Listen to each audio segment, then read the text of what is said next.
బాబాయ్ వాళ్ళు చచ్చిపోయి అనుకుని పోయినట ముసైతాను చచ్చిన నీళ్ళు పోయినాకు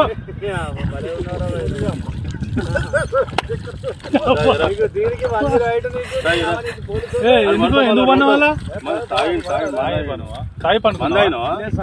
ఎందుకు అనుకున్న వాళ్ళ ఈ చల్లదనానికి ఎండకు చేయలేక కన్నీకి ఓడిపోయి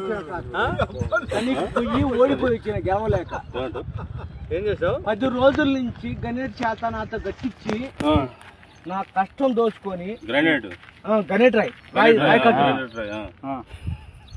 నాకు అంటే డబ్బులు ఇచ్చారు కానీ క్షమ